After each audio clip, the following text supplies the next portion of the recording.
Hey everybody, this is Chuck Marone with Strong Towns. Beautiful spring day here in Minnesota. It's like 40 degrees, so we're out in shorts, etc.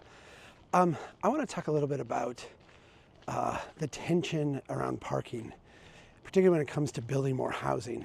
I did a presentation recently, and in the presentation talked about how we need to build more housing units, how the housing units should be incremental, how we fit them in existing neighborhoods like mine, like the one I'm walking through right now.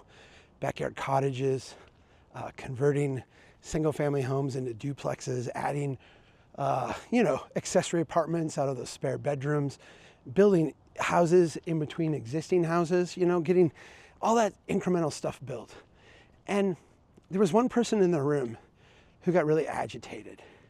And at the end, raised his hand. He's like, all right, I hear you talking about all this incremental housing. I hear you talking about how we need to add all these units and do all this stuff. But what I don't hear you talking about is all the problems with parking. If you do that, if you add all those units, there's going to be all kinds of people parking on the street. The street's going to be full of cars. You're going to have trouble with fire department trying to drive down the street.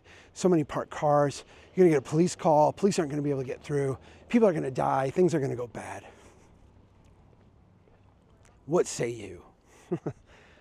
This is a common question that I hear asked, not necessarily of me, I don't get it all that often, but I hear it from other people being asked, like, well, how do I answer this one? So let me tell you how to answer this one.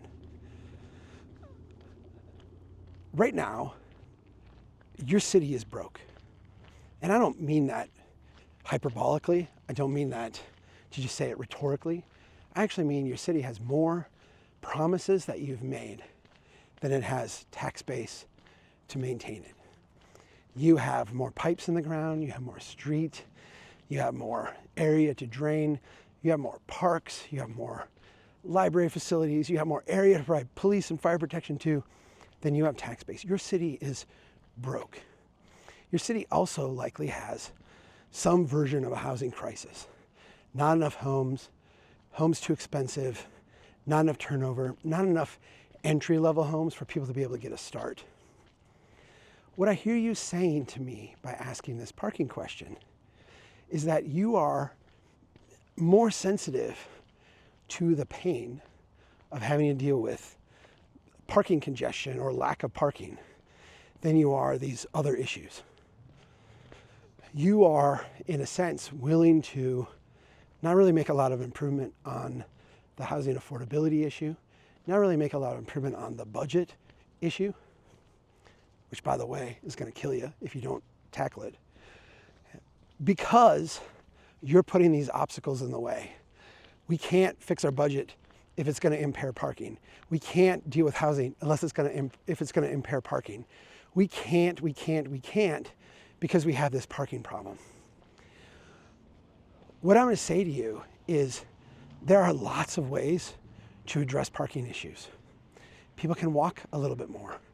People can drive fewer cars if they choose. We can charge for those parking spots on the street and let supply and demand kind of figure out what a market rate is. We can, people can park in different spots. People can walk to places. I mean, I live in a neighborhood where I never drive. I really don't.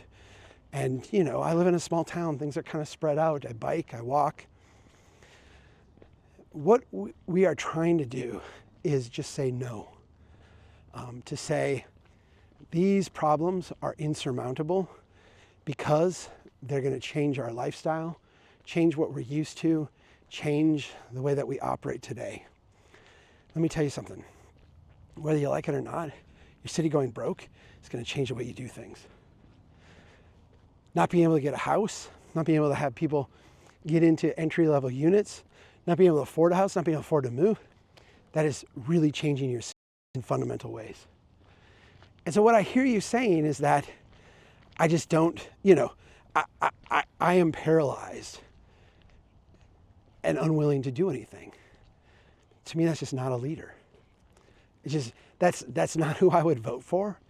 That's not who I would want in office. That's not who I would choose to run my city.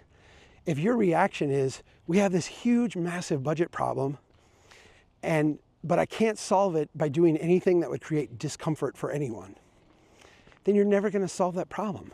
Then what you're going to have is just the long, slow decline of a city. I'm not asking people to be brave. You know, there's this kind of political rhetorical thing where we're like, you know, you need to be brave, you need to take the hard vote, you need to stand up and do the hard thing. I'm not asking people to be brave. I'm asking people to be honest. And the honesty here is the parking problem is too difficult for us to work with. The housing problem is too difficult for us to work with. And so we're going to stick with the status quo. I can't solve these problems for you pain-free. The pain you're choosing now is the pain of a long, slow decline over actually going out and doing something. That's your choice.